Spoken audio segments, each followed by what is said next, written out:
DeepSeek 当时一推出来以后 ，NVIDIA 的股价跌掉了3000亿以上，因为它代表用它的算法，它不需要极大的算力，成本就低了很多。那现在这个 AI 容替软体也是跟 DeepSeek 一样，它是算法上做了改变，而且包容力比较强。华为 Flex AI 它可以把辉达、升腾还有其他第三方的软体做资源的统一管理以及高效利用。如果说升腾软体跟辉达的软体之间有50%中间的算力的差距，对，升腾软体运用 AI 容器软体，算力就提升了1倍，水平就追上来了。中国大陆的科技龙头，也就是华为啊，最近接连向外界展示了一连串的黑科技，让业界都感到非常的震惊啊。那有哪些黑科技呢？像是最新的手机 Mate 80系列，他们采取的就是麒麟9030的处理器。另外，在中国大陆的网络上面呢，也传闻这个处理器就是它的制程等同于3奈米的制程。但是呢，考量目前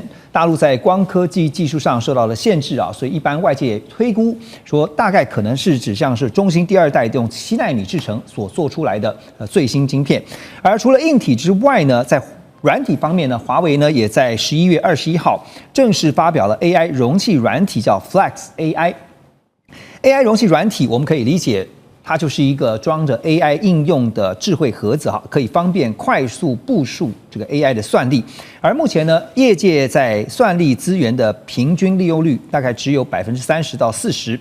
Flex AI 呢，号称是可以透过算力切分的技术，把单张 GPU 算力卡精准切分，那么把这个呢实现单卡同时就一张卡就可以同时承载多个 AI 的工作，让算力的资源平均利用率再提升30%所以算是大幅的提升。那现在软硬体都有新的技术的展现跟突破，其实要表达的是不是就是一种我命由我不由天之前就像大家讲说，这个中国大陆的科技呢，你是封不住的。好，那现在聂老师你怎么看？就是说麒麟9030的处理器真的现在外界都觉得怎么做出来的因为号称是用3奈米的这个制程，但是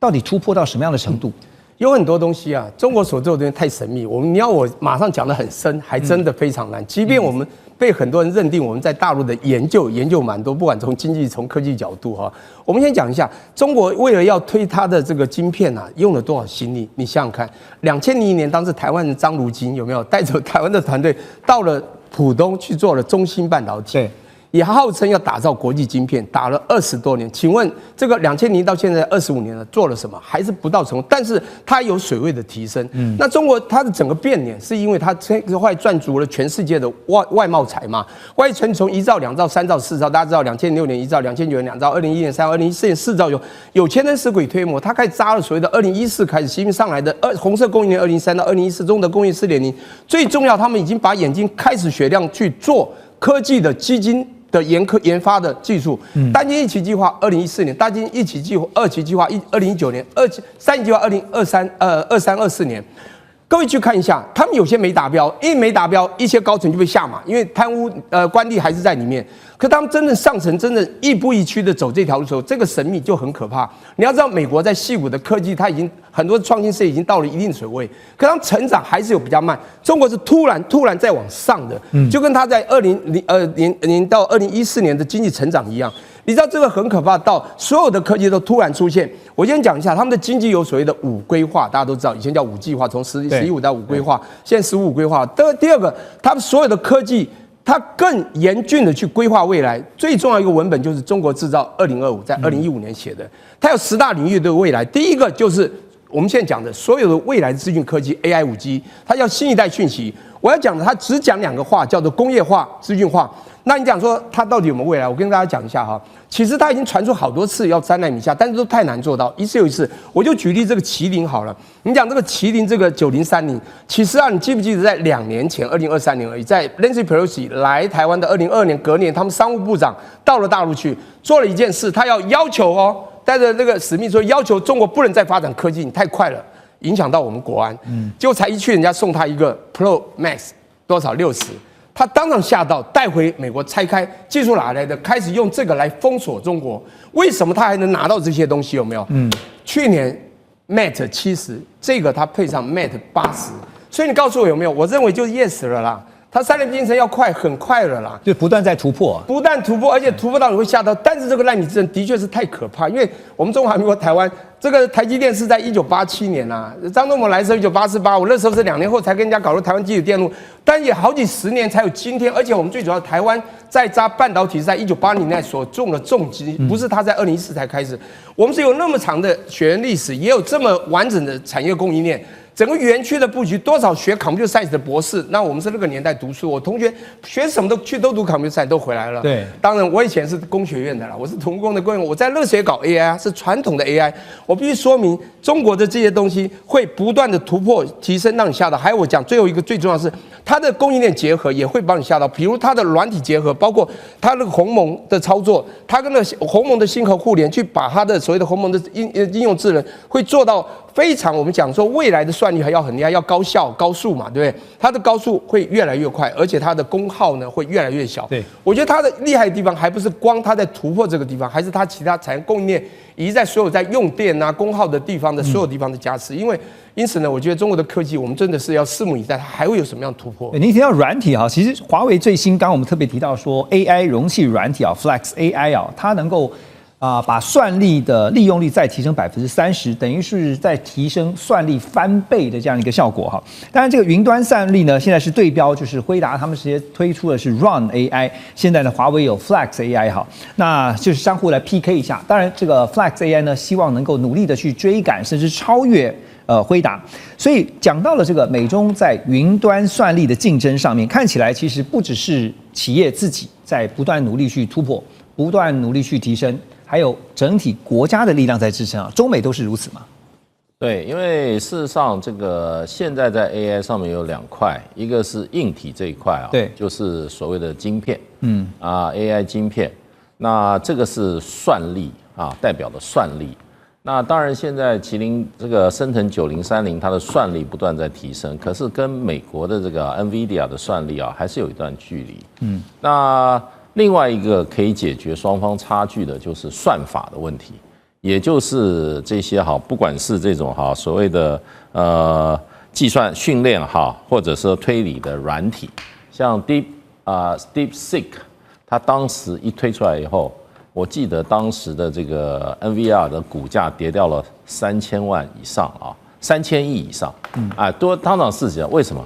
因为它代表用它的算法。它不需要极大的算力，那成本就低很多。就是算力它另辟蹊径。对，那现在这个 AI 容体软体也是跟那个 DeepSeek 一样，它是算法上做了改变，而且呢，它的包容力比较强。它等于说你在这个基本上这个本来就是说你有算力，可是你在算法释出的时候，你就需要像这个 Flex AI 这样子的晶片这样子的软体。那这个软体现在就是说。NVIDIA 它的这个它的相关的这个容器软体AI 容器软体，它只能跟这个 NVIDIA 自己的晶片相容。可是呢，华为推出来这个新的 AI 容器软体它可以把辉达、升腾还有其他第三方的软体把它做一个资源的统一管理。以及高效利用，也就是3种不同厂牌的软体，它可以结合在一起，而且呢，它可以把有效屏蔽各种不同算力这个晶片算力之间的差距。那这样子的这种所谓的结合运用屏蔽的能力会使目前的各厂牌的这个所谓的晶片AI 晶片，它的这个。它的这个效能能够提升30%，也就是目前的来讲的话，你今天你的 AI 晶片大概透过其他的这个所谓的这个软体容器软体也这个差不多发挥它的整体的算力的30%。对，那现在这个华为的这个 AI 软体容器软体Flex AI， 它可以再把过去的利用率再提升1倍，就可以达到60%。所以就变成就是说，今天如果说是只是升腾软体的话，它跟这个NVIDIA 这个所谓的辉达的软体之间有50%中间的算力的差距。对。可是今天如果说升腾软体再加其他第三方软体加起来以后，运用这个 AI 容器软体这个华为软体它的算力就提升了1倍，水平就是追上来了。所以本来差50%，它提升30%再提升就追上来了。所以就变成就是说这是另辟蹊径。所以呢，基本上呢，我觉得中国大陆这个不管这个华为这些大厂，它不但在晶片的算力上在下功夫。在相关的软体上它的算法上也在下功夫。对，就是把软硬体之间的这个差距跟美方这边呢拉到最近。就是刚刚讲说，透过软体的这个设计呢，让统筹跟分配算力，让它变成是算力极大化的一个效率。所以现在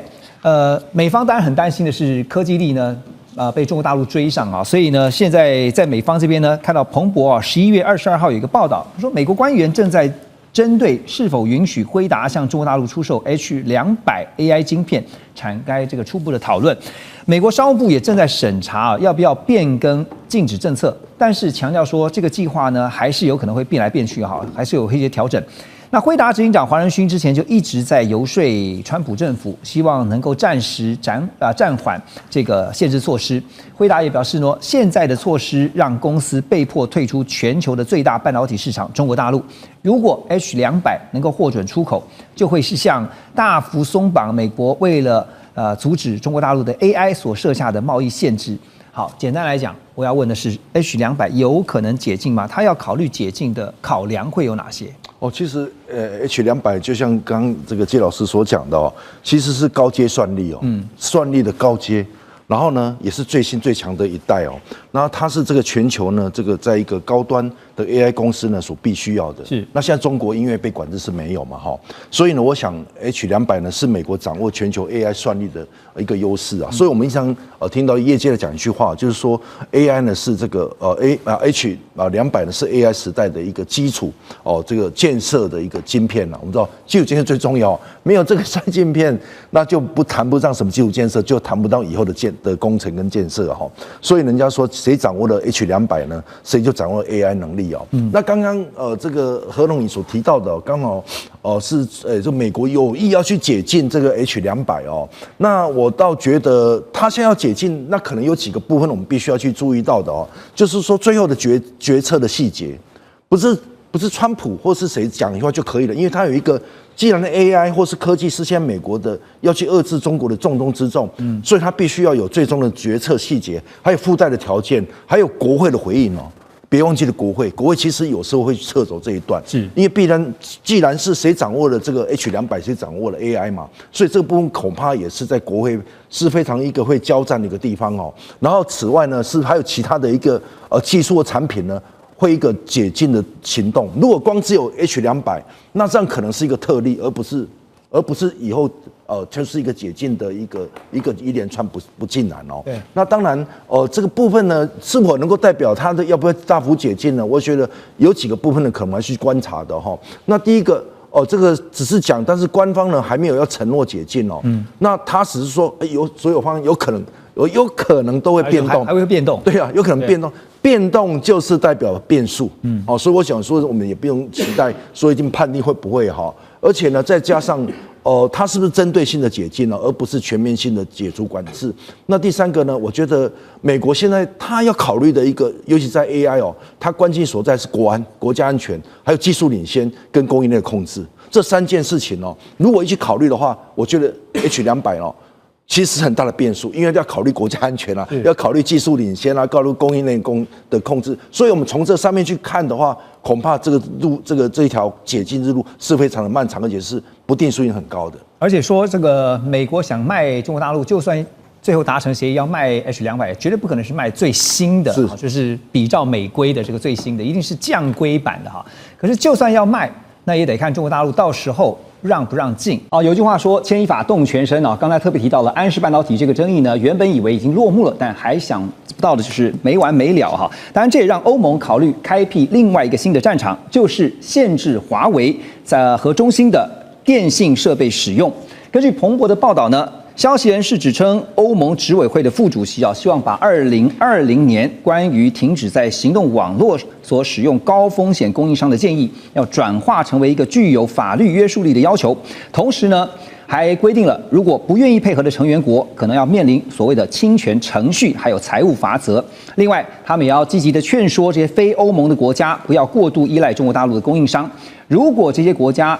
把全球门户计划的资金用在和华为设备相关的专案，那么欧盟可能会拒绝提供资助。而欧盟执委会的科技事务发言人也强调说，他们的5G 网络安全对于未来欧洲的经济至关重要。大家都知道，接下来马上要进入到的就是 AI 时代啊。AI 时代当然传输速度跟这个 AI 的基建基础建设大有关系啊。所以这次当然华为设备又被拿出来当做另外一个要开战的战场，而且是针对华为主力的产品，就是 5G 通讯设备哈。那所以倩姐觉得这是欧洲在创造一个战场，创造一个筹码，还是说他们也看到了未来 AI 在基建这一块他们可能的劣势？事实上呢，华为或者是它所代表的整个中国大陆的科技发展里面，现在有3项在全球是领先的。所以你智慧通讯，那智慧通讯就会跟未来的智能制造什么连在一起。第二个呢就是绿色环保相关的。第3个是我们现在已经看到的是 AI 跟量子。那这3个在中国大陆都有一个很大的领先优势，所以过去的欧洲，他可能会想说，我就用我现有的优势，因为我还是买主啊。今天我买的是旧的华为，那我现在5G 的华为我不要，他可以用他的旧有的优势呢，去主导未来的方向。殊不知，中国大陆在这3个大的领域上面呢，它已经完全有一个另外另辟蹊径的另外的系统。那对于欧洲来讲，它的决定就是说，好。这东西已经发展了、成熟了、实验了，在现地上面已经有现地的落地了，是，而且它的性价比很高。那我要不要？我如果不要的话，我就要全部从头来，从我的研发、制造、财务成本上面，我就要从头来算一遍。对，所以我觉得看5G 就是一个最好的例子。大家记得华为它一开头在那个通讯服务上面，它不是在手机厉害，它是那个 base station， 就是那些给通讯产业的人所提供的那些地方厉害，因为它不但是往后可以共融，它可以往前共融。就是说，以前我们说我4G 的我可以往3G可以连在一起容易，可是我4G 的要去能够跟未来的5G 连，要跟再后来的6G 连，华为是在这些地方最好的，都是 infrastructure， 而且都是跟未来可以连的，就是它整个设计里面它就设计好可以跟未来相融。那其他的不跟未来相融的话，你就要全部重做。你记得我们台湾以前开始有这个手机的时候，你换代就要全部重做你的基地台嘛。对。那华为它的优点就是它 forward compatible。那今天如果说欧洲说，我就是不要买他们的，那你就要去买替代的。那你替代的不但是你要替代今天的，你还要去替代明天的。你每一次换代的时候，你可能都有新的大的成本。那这也是为什么你今天去看华为现在说我的基地台啊、基础设备啊、我的手机跟相关的 application， 它的智慧财产的 license 都是用亿来算的，27亿、14亿，它的那个数量都非常大，因为它让使用者很容易的可以进入下一代。好，那现在如果我们今天华为真的不要用了，那就是第一，没有人去承担这个成本；第二个，你会延缓你的实行。等到他们真正用别人替代的5D 玩的时候呢，中国大陆的6G 已经好了。对，因为今年在15里面已经把6G 就放在台面上了，所以你就永远要落后的这样一个欧洲，大家甘心吗？就是欧洲国家甘心不甘心？您刚刚在讲的时候，我就想到说，所以现在欧美方面，特别是美国特别用卫星来做一个替代，怎么看？卫星本来就是一个可能的替代，但是也不要忘记了，卫星在各个国家也会有它的安全疑虑啊。没错，它有一个稳定性的疑虑，那是某一种的安全疑虑，另外一个是安全疑虑啊，这2个都是就是国家安全疑虑，这2个都还是存在的。所以某些国家也许可以作为选择，对于其他的国家就不是一个选择，并且呢，对于比较经济落后的国家来讲，更不是一个选择。所以我们今天看的东西不只是华为的5G，其实我们还看到的是所有在数字革命、AI、Quantum 跟未来的卫星、绿色能源革命中间，凡是中国大陆已经有能够落地领先优势的产业中间，提供性价比高的产品给欧洲的国家的时候，欧洲的国家都得要想一想，我要不要从头做？从头做的时间、成本以及它的成功率、安全率都是需要算的。没错，这次也有分析啊，就认为说，其实欧洲应该是有备而来啊，但是到底准备了多少呢？这个彭博指出说，德国政府考虑要使用公共资金来支付德国电信还有其他电信业者加速的更换现有他们所使用的华为设备。那在德国啊，他们也算了一下，如果要整个更换华为设备的话，成本要超过20亿欧元，折合台币大约是711亿啊。电信营运商则必须要在2029年底之前，把所有大陆5G 的行动网络设备的关键营运相关的等等内容要完全排除在外，这些都是钱呐。那么都是，你看看德国政府说，那不惜花711亿台币要整个换掉，是这样，是在长痛不如短痛这样的一个思维吗？王老师怎么看？德国的政府他说他要拿钱来补贴德国电信，它因为更换华为5G 所衍生的额外费用、额外成本，这其实衍生出很多问题。第一个，你要拿谁的钱？他说是纳税人的钱。对了，政府花都纳税人的钱。好，那可是政府它每个预算都要分各个部门的，从哪个部门来？有人说可能会从国防部门来，因为这是国安问题。也有人说，德国会有那个基础建设的相关部门，从基建部门过来。好，换句话说，德国现在把方向定了，可是钱从哪里来？目前还在云端啊。厂商听了政府对他给他口头的保证，我们会从政府预算拨过来。可是万一，对不对？只要事情没有最后的确定，那总会有风险嘛。对，那德国电信要不要冒这个风险？好，第二个就是说，那拿纳税人的钱。纳税人有没有意见？因为纳税人的钱，他会说你要更换设备，那是你电信商的事啊。为什么会拿大家的钱？为什么拿我？有些人会认为是电信商的事，那为什么要拿我的钱？那这个又在德国社会确实有些争论在。再来，电信商他自己 O 不 OK？ 因为电信商他已经有现在的，他成本已经花下去了，而且他说在华为的5G 相对便宜，而且很多人说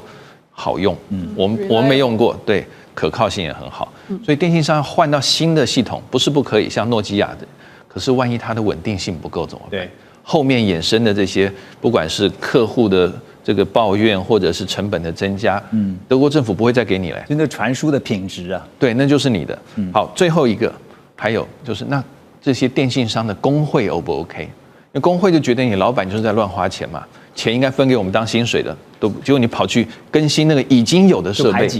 对，那为什么要这样子？那德国的工会很强的，所以我们还不知道，因为现在报道很少看到德国工会的反应，但我觉得这个真的是需要考虑。讲是这样讲啦，但最后怎么去做哈，实际真的会执行成效是如何啊？恐怕还有待观察。不过现在中方已经有回应哈，就是外交部发言人林建言反击，他就说这种在没有法律依据还有事实根据的情况之下，用行政手段强行限制甚至禁止企业参与市场，是严重违反了市场原则以及公平竞争的规则啊。他也说呢，个别国家强行拆除或移除中方电信企业的优质安全设备，不但会延缓自身技术发展的进程，那会造成巨额的损失。另外呢，把经贸问题泛安全化、泛政治化，会阻碍技术的进步和经济发展，损人又不利己。现在看来，北京这边。意思就是说，如果真的这么做的话，北京会反制的。但是北京会如何针对华为的这些相关的电信设备啊，在欧洲这边遭遇到的困难，会如何来处置呢？如何反制？是我觉得自己强大、自身强大，这就是最好的。就您讲的底气。我说不好听，中国真的太厉害了，但就是因为它太厉害了，惹到了别人嘛，这么简单，树大招风。这件事情在2011年到2014年是演的最烈的时候。2012年，芝加哥有个学者说，中国再这样崛起，美国会疯狂，越崛起越疯狂。现在欧洲也跟着疯狂。我跟你讲哈，大家想想看，2011年发生什么事？那时候我刚好在另外一个友台讲了一个，就是那时候每个礼拜二10点，我正好讲的就是华为，还有另外叫中兴，绝对不能忽略掉中兴富国这家中兴，这两家一样的。当时还没有现在所谓手机玩到这么火热的时候，是路由器。那个路由器有没有？美国有几家快倒闭，他们要去收购奥巴马时期。全部呢要被收购之下，全部挡住。这跟2005年中海油去并他们的那个这个薛瑞丰一样的，那个 Unicom 76一样的，全部用国安理由。对，当时你要想到，当中国的那个 PC 市场在2005也是一样，那个联想去标 IBM 大部分的那个产业的时候，他们也只给他部分的嘛 PC 市场。这就是美国后来越来越怕中国的崛起，但是那时候还好，所以2011年就有国安理由挡回去了。这两家持续发展。各位，你想想看，2018年3月22号丢出301法案的中美贸易战，就隔年发生什么事？我跟你讲，我那天在美国，我跟我学弟讲，这件事不是贸易战，就是科技战。而且几个月后，你会让我听到，就是中兴、华为会被锁喉。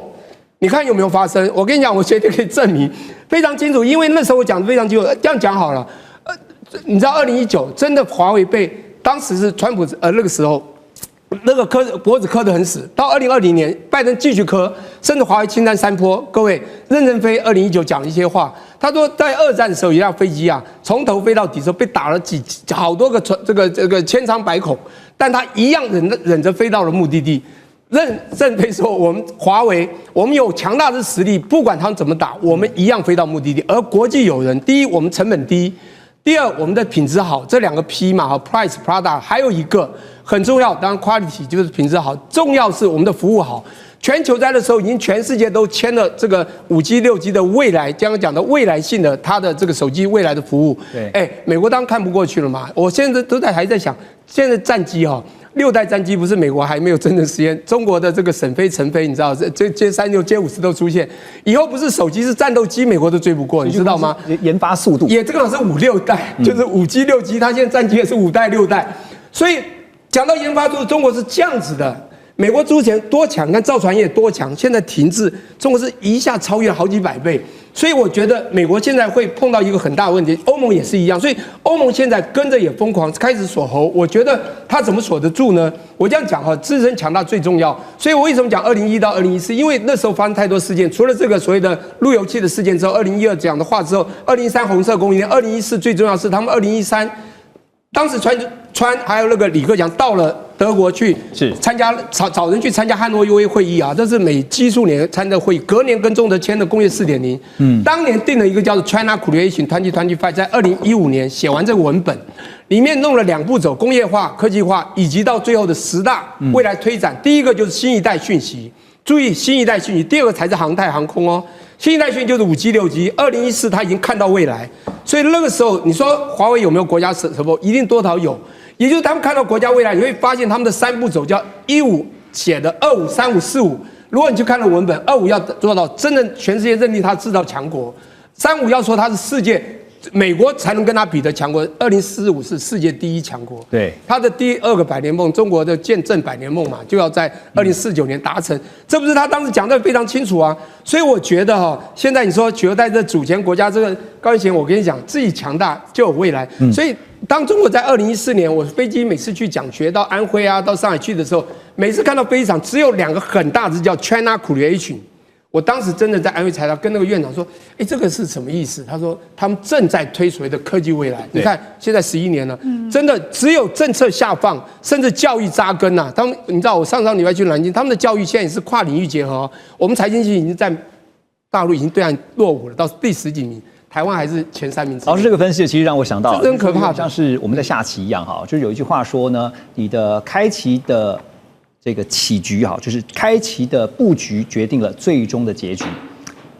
感觉有点像是这样子。对，美中2强的争霸，未来主战场仍然就会是在科技这一块。不过呢，现在不只是科技里面的晶片，更重要的是人工智能 AI 晶片啊。华为先前喊出了，他们说在3年内希望要追上晶片的巨头辉达。不过呢，最近这个国外研究机构Tech Insight 他们最新的一个拆解报告出炉，告诉大家一个真相。他说他们拆解了华为升腾 910C， 我记得看到的报道是如此说华为顶级 AI 晶片的核心组件目前仍然高度的依赖台积电、三星还有 SK 海力士的技术跟制造。那这个报告呢，似乎也是想透过这个报道呢，浇华为一盆冷水这个报告当然显示是说，华为在核心组件上面确实存在着短板，而且也暗示了华为在架构设计上的自主性可能还有一段路。好，当然华为呢，当然知道短板是存在的，所以他们才喊出3年追赶哈。那所以这个3年是代表说他们预留一个战略的替代期嘛？这3年好好的想办法啊，猛追上。那所以我要问的问题是，陆老师，您觉得哈，华为说在3年内他们希望能够追上 NVIDIA， 就是辉达啊，他们必须先克服哪些难题？对华为来讲，这的确是它的一个战略性目标，而且3年追上是相当具有挑战性。但是9月18号，华为的这个副董事长也是他的轮值董事长徐世金，就在他的全年接大会里2025里面，他大肆宣传他的这个计划。那他主要是有2个策略，一个就是超节点啊，它的 Super Pod 啊，来设计新一代的 AI 晶片。第二个，他用重级的方式，重级就是不断我一个晶片打不赢你，我用两个打不赢你，我用4个，叫一直的加，所以它可以加到15480个升腾系列的 AI 晶片，来共同努力，作为它 AI 算力的基础。因为 AI 算力基础就在这个晶片。那晶片以它目前，它的确是落后辉达啊，只有说它可以做到辉达 NVIDIA H20的部分，它是可以做到，这没有错。但是它还没有办法赶上辉达的这个最先进的 H200、H100这样的一个先进的晶片。那他最主要这次的论点是这样子，他觉得说，为什么以前微软有 Microsoft 它可以整个 Windows 系统统治了这个电脑，那 Apple 呢用 iOS 统治了整个的手机？他说，重点是在于这个生态系。他说，我们 AI 要建立一个生态系。那辉达利用它的 CUDA、Blackwell， 它现在建立它的生态系，所以我们怎么打不赢它？那这样子，我这个华为，我就把我的开源放出来，我邀请所有的前后链的供应链一起来加入我这个生态系统，我们共同来打这个3年之战，让所有志于想要跟辉达拼的人一起来加入这个战场，来共同跟辉达打一场战。我想他的一个策略应该是这样子，而不是单纯从晶片。如果单纯从晶片，它是绝对没有办法做出像台积电、三星目前这个晶片这个先进的这个制程。这是它第一个困难。第二个困难 ，HBM 超高频的这个记忆体，它到目前也是没有办法做。以中国大陆现有的长芯存储也没有办法做出这个 HBM 这样的一个高速的一个高量的一个记忆体，这都是他需要面对。但是他说我做不到没关系，我就把很多的堆叠起来。他说我可以用一个堆叠，第二个我用网路，我的网路比你强大因为这个讯息还是要透过网路来传输，我用建立更高效的网路来赢你。第三，我还有中国政府的支持，政策支持，所以他用这3个想要跟辉达打一场3年之战。所以这也是我想继续问一下吴老师，就是说，华为喊出说3年内他们想要急起直追辉达当然这个是凸显出了一个就是时间的问题而已，就是说你给我时间，我一定追得上。可是除了时间以外，因为现在美国联合了其他它可以影响的势力范围，去想办法在技术上要卡住中国大陆的半导体，特别是晶片发展。所以技术上要先克服哪些难题呢？您觉得？补充那个。刚刚陆老师讲了，9月18号徐志军讲这个华为的权力界大会，他讲得非常长，我也看了，那个资讯量非常非常大。但是我们除了关注他说了什么那些战略目标之外，还要看他没有说什么。其实没有说什么，就是你刚刚问的非常棒的问题，他到底要靠什么技术路径？他定的是目标嘛？那我怎么样达到这个目标？有很多种不同技术路径，这个部分他其实没有讲得那么清楚，当然也没有必要全部都告诉我们。那我们比较关切就是说，你要能够制造出晶片，你能够设计你能够写软体，能够怎么样设计完，你一定要最后能制造出来。那在你这个背板上面，其实有提到几个重要，他自己现在支援的那些晶圆厂，就真正要把晶片制造出来的，这个晶圆厂很重要。这个晶圆厂不但要制造出这个所谓的晶片GPU 或者 AI 晶片，或者你叫 processor whatever，你不管怎么叫它，你要把这个晶片制造出来。另外一个呢，就是刚刚讲的，你说长晶存储的 HBM， 不管是2、21或者是3，一直在迭代嘛，它在未来3年能不能做出来？因为要做出这个所谓的 AI 这么大一个 AI 的 data center， 或者我们把它叫 AI 工厂里面除了要有晶片，包括 GPU 跟 CPU 之外，也要有高频存储的这个晶片，这2个都是晶片，要能够制造出来。徐志军这个部分没有讲很清楚，但是我认为他其实已经掌握了，有把握了。另外一个呢，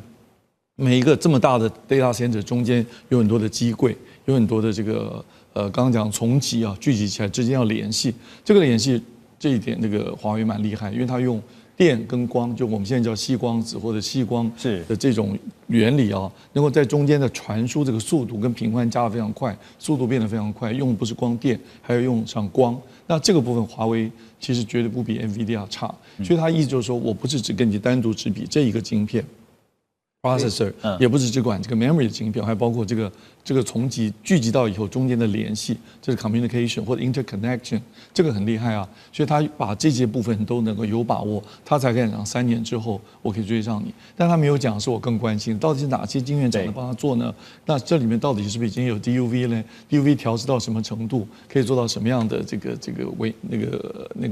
伪做的技术？这个是我们要继续观察。等一下特别要请教您 EUV 的问题啊，包括 DUV 跟 EUV 哈。那可是讲到晶片的部分，其实有一个现象哈，现在大家也注意到了，就是美国现在很头痛的是中国大陆的成熟制程晶片啊，他们的市占率现在越来越大，而且呢，最新的研究显示呢，66%的美国产品都在使用中国大陆制造的晶片。这些晶片都是我们现在讲的成熟晶片，所以呢，中经院的分析师跟预估说，中国大陆成熟制程的晶片制造，渴望在2年内就会取代台湾，成为全球第一的市占率哈。成熟晶片虽然说技术门槛不高，可是呢，像是工业上的啊、汽车、家电啊这些非敏感领域哈，都用到这些成熟晶片啊，制成这些晶片。那中国大陆如果万一掌控了主导权跟话语权，垄断了全球在成熟晶片的供应链的话，那么未来美国对中国的先进晶片制裁会不会反过来被钳制住？所以我们先请周老师带我们看哈，成熟晶片在这个中美竞争下，它的重要战略价值是什么？好，这个因为讲到晶片，这个邬老师也是专家，我刚才这个节目之前我也跟他请教了一下哈。这 CSS 的定义把成熟晶片定义成22奈米以上，那邬老师说美国去设定的一个这个底线是14奈米嘛，所以中国大陆没有办法，就是基本上14奈米，中国大陆大部分的这个晶片厂没办法制造14奈米以下。好，那不管如何，它是一个就是说已经算是就是说，虽然就算你定的那个奈米的尺寸不同哈，但基本它的一个概念就是说，它在这个手机啊，在这个汽车啊，或是说像这个互联网，就叫 Internet of Things 啦，就那这些东西它都是要用成熟晶片，所以绝大多数我们的生活所需的这些晶片是来自成熟晶片，这是第一个。为什么它会比这些先进制程的影响力还要大？因为它的面向非常广泛。对，第二个，现在讲到就是说，未来美国会不会变成完全高度依赖？刚才这个何荣兄提到了66%，事实上。这个数字我看是可以有的讨论的啊，未必真的是如此。为什么呢？因为现在大家对于中国大陆的制程到中国大陆的这个产能到底有多大，其实专家是没有共识的啊。那这样当然前2年是说中国大陆大概占全球28%了，我认为这个比例一定很高，而且呢一定是不断还会增加，因为中国大陆它盖工厂速度也很快，所以它的成熟制程的产能不断扩大，这是事实。问题是。大到多大，以及对全世界的影响，对西方国家市场影响多大，这就是一个问号。比如像说很多工厂盖出来，但是它到底能够生产多少片，它的良率如何，这个每一家工厂不太一样啊，所以这个本身能不能有一个精准的估算？你现在盖出来的时候，它是设定是说它能够产多少，可是因为这家新的工厂的产能，其他家的工厂可能也会调整，所以它是一个动态的过程。然后它真的是不是能够产那么多，以及产出来的良率，这是另外一个问题。第二个问题是什么？就是到底中国大陆的晶片产能是多大程度满足了它国内的需求，然后以至于它可以外溢到全球，还是说它国内需求都没有办法满足？有的认为说它已经在全球扩散了，就是说全球很多国家都是依赖中国大陆的这个成熟制程、成熟晶片来作为它主要的生产需要。对，但是也有的估计认为它只满足了它国内的不到20%，所以这个估算又千差万别。那因为它本身国内的这个电子产业或其他各方面产能也都很大，也都需要晶片。不是凸显出刚刚吴老师也点到了，就是依赖的问题哈，就是当你这个比例越高的时候呢，未来被它钳制住了怎么办？所以，现在大家也在看说，未来就变成是美中2个大的这个架构，就是说2大就分得非常的清楚啊，一个是美国制或者美国盟友制的，对。我可以补充一下，刚刚苏老师讲那个最近研究，你说66%，也许应该稍微再研究。这个数字是指说送到美国境内的那些电子产品，可能洗衣机啊、微波炉啊，其实通通算进去，里面的成熟制成晶片有66%在中国大陆制造，是指这个意思。因为晶片是一个中间产品，它不是个 final 的 product， 所以说呢是放到很多别的产品里面的晶片。对，那中国大陆这个，所以你回到你刚刚讲外溢啊。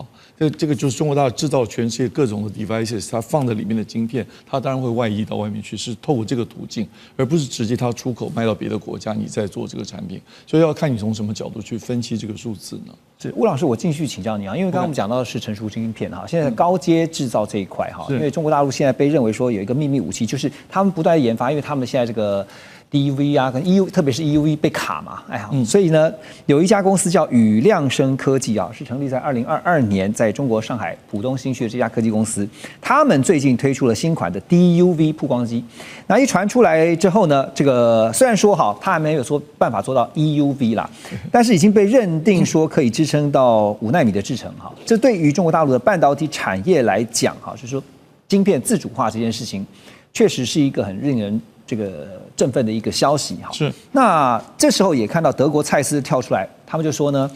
，DUV 比 EUV 还重要啊。蔡司还说呢，美国的错误制裁让中国大陆成为市场的赢家啊。所以现在在 DUV 的研发突破上面哈，这个您怎么看？就是因为 DUV 是比较，所以 EUV 是更高阶的。目前在 EUV 的研发上，您的了解哈，中国大陆的未来要突破的点是什么？华为在深圳的新凯来在发展 EUV， 然后华为支持在上海跟上海国资成立这个你刚刚说的这个对宇亮生，他在发展 DUV， 而在今年年初这个 DUV 的原型机已经做出来，送到上海的中芯国际啊去做调试，这个调试可能要，我想至少要1年，到现在已经过了大半年了嘛，所以我想可能至少要1年才能做到你刚刚讲说不定努力一下可以做到5奈米，经过各种 double patterning 的方式，就重复曝光的方式。那如果真的能够运作顺利，可以量产这个机器本身，那就能满足中国现在大概有50座晶圆厂都在盖厂。那这个时候，大家都去用同样的技术去往7奈米、5奈米，就刚周老师讲所谓的先进制程晶片这个领域去冲，那这个对全世界影响都很大。也能够像刚刚讲的满足中国国内自己的需求，因为光华为的手机就需要非常多的7奈米、5奈米，甚至更小、更微缩的晶片，就要从这个角度讲。这是讯息本身。那回到刚刚讲蔡司说 DUV 比 EUV 重要，蔡司那篇文章我当然很早就看了，它是按照全世界的市场来讲。所以如果你美国当初只想控制 EUV 不卖给中国，这好像错了，你应该连 DUV 也要一纸限制，因为 DUV 所产生出来的晶片的总数，虽然它是成轴制程，好像没有那么 critical， 可是它的总数量比较大。结果你把这一片市场，因为你没有限制，现在整个中国大陆的 DUV 的总量从 ASML 买去绝对超过1000台，如果加上其他的什么测量机啊、步进机老的，应该超过1500都有了呢。那最近去年前年有大量采购，所以量很大，它就会出现你刚刚讲的，把 DUV 的市场，因为有这么多 DUV 的 ASML 的这些曝光机或者叫光刻机，所以它就占据了这个市场。蔡司主要指的是这个意思。但是我想一开始美国也没有想到。因为这个产业链真的是比较复杂，这整个供应链比较复杂。我觉得拜登那个时代，他的幕僚其实已经做了很缜密的规划，但大概没有办法看到这么远了。确实，那等到这个现象出现，现在已经来不及了。对，因为半导体产业确实分工是非常精密跟非常的细，变化很快。对，光是这个 EUV 啊、DUV 哈，其实你会发现说，中国大陆现在要向全球表达一种态度，就是说，如果今天你卡我，那我实在没有办法了，我也只好自己想办法做出来。